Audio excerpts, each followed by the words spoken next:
एक ऐसी कहानी जो शुरू हुई थी साल 1987 में। यह कहानी है मुकेश की, जिसका रास्ता हर बार नदी के किनारे से होकर जाता था। कहानी में आगे बढ़ने से पहले, अगर आप अब तक हमारी इस कहानी के साथ यहां तक आए हैं तो यकीन मानिए कहीं न कहीं ये कहानी आपके दिल को छू गई है। और अगर अब तक आपने नाइट 130 को सब्सक्राइब नहीं किया है तो इसे सिर्फ एक बटन समझकर मत छोड़िए। ये उस एहसास से जुड़ने का रास्ता है जहां हर रात एक नई कहानी आपका इंतजार करती है। सब्सक्राइब कर लीजिए ताकि हमारी आने वाली हर कहानी का नोटिफिकेशन सबसे पहले आप तक पहुंचे। नाइट 130, जहां कहानियां सिर्फ सुनाई नहीं जाती, महसूस भी की जाती हैं। तो चलिए बढ़ते हैं आज की कहानी की ओर। बरसात का मौसम और रात का समय। मुकेश कोई साधारण आदमी नहीं था। वो हर साल उसी रास्ते से गुजरता था, लेकिन उस रात कुछ अलग था।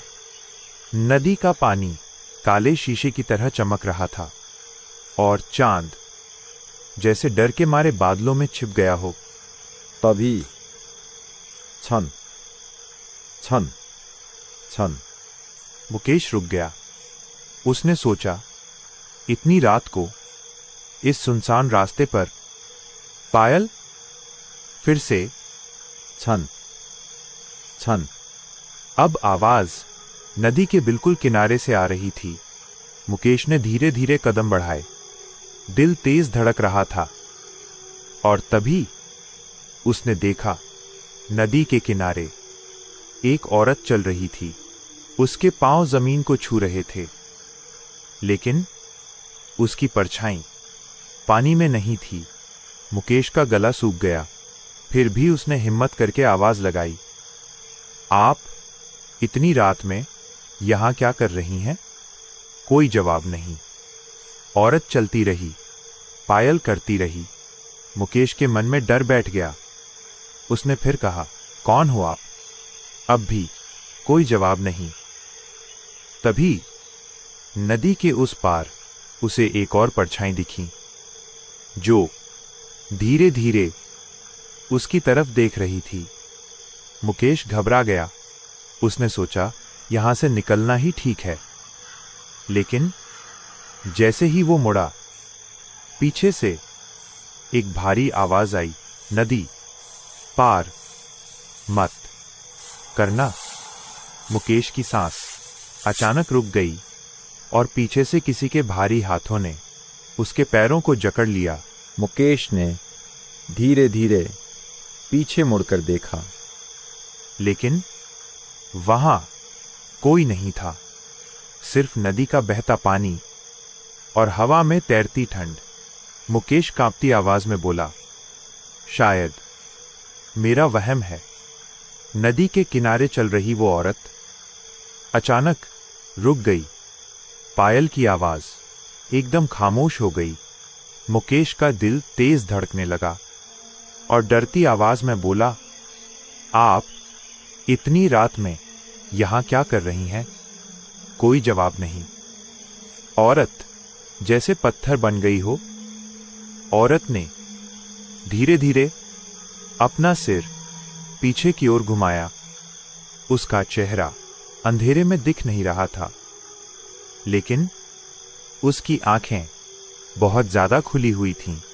लेकिन तभी किसी और की आवाज आई, बेटा। ये आवाज पहले वाली नहीं थी। यह बूढ़ी थी, थकी हुई थी और दर्द से भरी हुई। झाड़ियों के पीछे से एक बूढ़ा आदमी बाहर आया।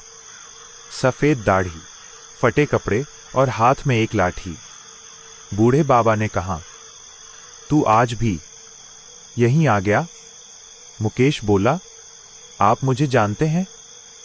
हाँ, पर बेटा जो भी इस रास्ते से नदी पार करता है वो वापस नहीं आता। मुकेश ने फिर नदी की तरफ देखा। वो औरत अब वहां नहीं थी, लेकिन पायल की आवाज अब पानी के अंदर से आ रही थी। छन छन छन। मुकेश ने धीमी आवाज में उस बूढ़े आदमी से कहा, बाबा, वह औरत कौन थी? बूढ़े बाबा ने बताया कि वो कोई इंसान नहीं थी, वो नदी की बनाई हुई एक छलावा है। अगर जिंदा रहना चाहता है तो सूरज निकलने से पहले इस रास्ते से निकल जा, और अगर नहीं निकला तो यह छलावा तुम्हें अपने साथ उसी अंधेरे में ले जाएगा। मुकेश ने मुड़कर नदी की तरफ देखा। नदी का पानी अब सिर्फ बह नहीं रहा था, वो मुकेश की तरफ बढ़ रहा था, जैसे किसी ने उसे आवाज दी हो। छप छप छप, हर कदम पर पानी की सतह ऊपर उठ रही थी, और उसी पानी के अंदर एक चेहरा, वही औरत, खुले हुए आंखों के साथ, बिना पलक झपकाए। मुकेश का शरीर जैसे जम गया हो, उसके पैर कांप रहे थे, आवाज गले में अटक गई थी, कांपती आवाज में, बाबा। ये क्या हो रहा है? बूढ़े बाबा ने अपनी लाठी जमीन पर पटकी। धप, और भारी आवाज में बोले, मत देख उसे, अगर देख लिया तो बुलावा सुन लेगा। लेकिन अब देर हो चुकी थी। पानी के अंदर से एक और आवाज आई, नरम, मीठी, लेकिन बेहद ठंडी। मुकेश, उसका नाम कोई नदी के अंदर से ले रहा था। मुकेश ने अपने कान ढक लिए, लेकिन आवाज अब उसके दिमाग के अंदर गूंज रही थी। थक गया होगा हर साल इस रास्ते से चलकर। आजा, बस एक कदम, सब दर्द यहीं छूट जाएगा। मुकेश की टांगें अपने आप आगे बढ़ने लगीं। एक कदम, फिर दूसरा। बूढ़ा बाबा चिल्लाए, रुक जा बेटा, ये तेरा डर नहीं, तेरी मौत की आवाज है।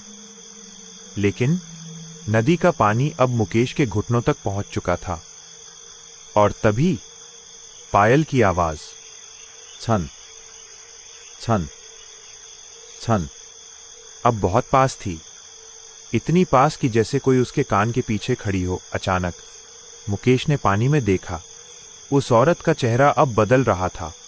उसकी आंखों से काला पानी बह रहा था, मुंह असामान्य तरीके से खुल गया, और उसी मुंह से एक साथ कई आवाजें निकलीं।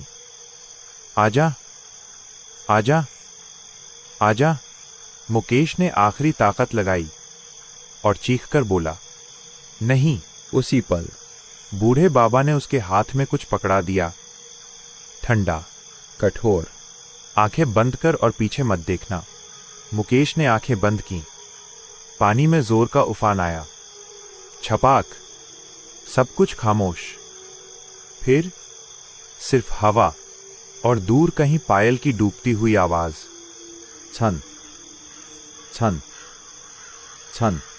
जब मुकेश ने आंखें खोलीं तो नदी फिर से शांत थी। बूढ़ा बाबा वहां नहीं था, उसके हाथ में सिर्फ गीली मिट्टी और लाठी का निशान। लेकिन सुबह जब लोग उस रास्ते से गुजरे तो नदी के किनारे एक नई परछाई थी, जो हर साल किसी नए मुसाफिर का इंतजार करती है। और मुकेश आज भी बरसात की रातों में पायल की आवाज सुनता है, क्योंकि नदी जिसे बुला ले वो कभी दोबारा लौटता नहीं। लेकिन मुकेश आज भी नहीं जान सका वो बूढ़ा बाबा कौन था। मुकेश की फिर कभी उस रास्ते से निकलने की हिम्मत नहीं हुई। तो आज की कहानी में बस इतना ही। लेकिन याद रखिए, कुछ कहानियां खत्म नहीं होती, वो बस हमारी यादों में चुपचाप जिंदा रह जाती हैं। हो सकता है आज रात जब आप अकेले होंगे तो ये कहानी फिर से आपके जहन में दस्तक दे। अगर ऐसा हुआ तो समझ जाइएगा कि ये सिर्फ एक कहानी नहीं थी, ये एक एहसास था। तब तक के लिए जय हिंद। फिर मिलेंगे एक और रात, एक और कहानी के साथ। तब तक ख्याल रखिएगा और अंधेरे में थोड़ा संभल कर।